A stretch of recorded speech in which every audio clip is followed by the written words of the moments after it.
It's a relief to see you all made it back in one piece. Huh? Feels like there's quite a few people missing. Where's Flint's and the others? And what about Niffer? I returned ahead of them.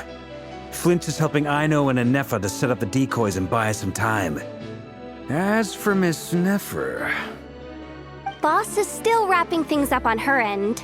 She sent us back to fill you all in on the top secret intel we've been gathering. I see. Then let's get right into it. But first, who do we have here? You brought someone else in to help? Greetings. I was invited here to help as a longtime Tea Party companion of Columbina's. You may call me Arlecchino. Surely it can't be. Those eyes. Oh, where have I seen them before? Wait, of course. In those memories we just saw. The only Arlecchino I know is the fourth of the Fatui Harbingers. So either you share a pretty uncommon name, or you're more than just a Tea Party buddy. You are well informed, Grandmaster. A man from Mondstadt living all the way out here in Nodcry, and yet the people and affairs of Snezhnaya seem to hold a special place in your heart. Oh, the feeling's mutual. Sounds like you know all about who I am, too. A Fatui Harbinger.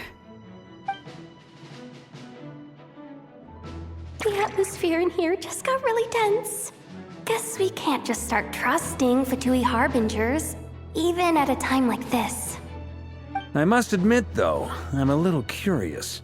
Seeing as the Moon Goddess no longer belongs to the Fatui, what makes you so willing to put your neck on the line here? Nor does Nodcry belong to Mondstadt, Mr. Varka. Yet still, you're fighting for it all the same. Things don't always have to have a tangible payoff. Sometimes, stopping things from spiraling out of control is a higher priority than chasing the spoils of victory. Of course, I can't say there's nothing in it for me at all. But that's between Columbina and myself. Forgive me, I don't mean to doubt you. It's just that the Fatui really have been the source of many of our troubles. We have our own way of doing things here in Nodcry. But ever since they arrived, the Fatui have treated us with nothing but hostility. I know there's been a lot of bad blood between us in the past. I've done my utmost to avoid friction whenever I could. But sometimes fundamental conflicts of interest simply can't be settled amicably. That's why I'm here solely in a personal capacity. This has nothing to do with the Fatui. As a gesture of good faith, I'll be frank. I can help Columbina track down the iridescent moon's marrow, which will help her restore more of her power. Anyway, what else is on the agenda? Let's begin. She says she'll be frank, then completely skips over the details.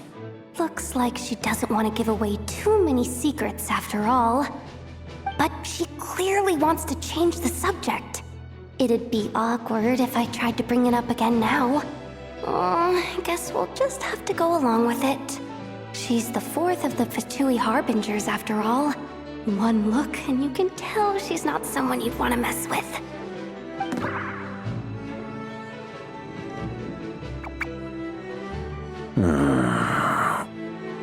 Well, since Miss Arlecchino sounds confident in her ability to handle that, we'll proceed to the next topic. Yehoda, time to share that top-secret intel. All right, listen up, everyone. First, we now know that Rerir was originally a Conrian secret agent whose primary mission was to hunt down and assassinate the so-called Dregs of the Crimson Moon.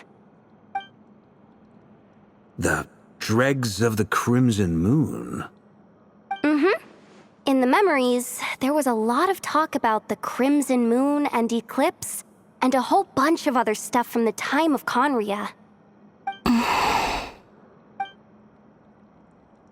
To my knowledge, those were the names of two different Conrian dynasties.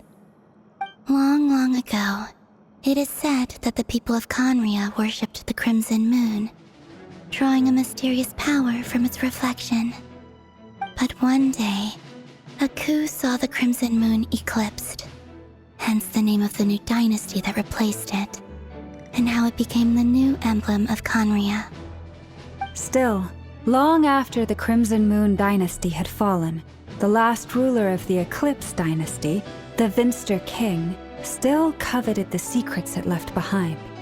So, he sent the Rehir of Solnari to secretly hunt down the Crimson Moon's few remaining followers. In those days, Rerir showed no signs of madness. In fact, he was as normal as any other person. Oh, and he had a fiancé, or at least a would-be fiancé, called Tholindis. What's the matter?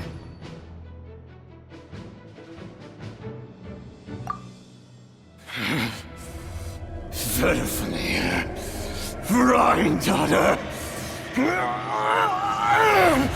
Flinders.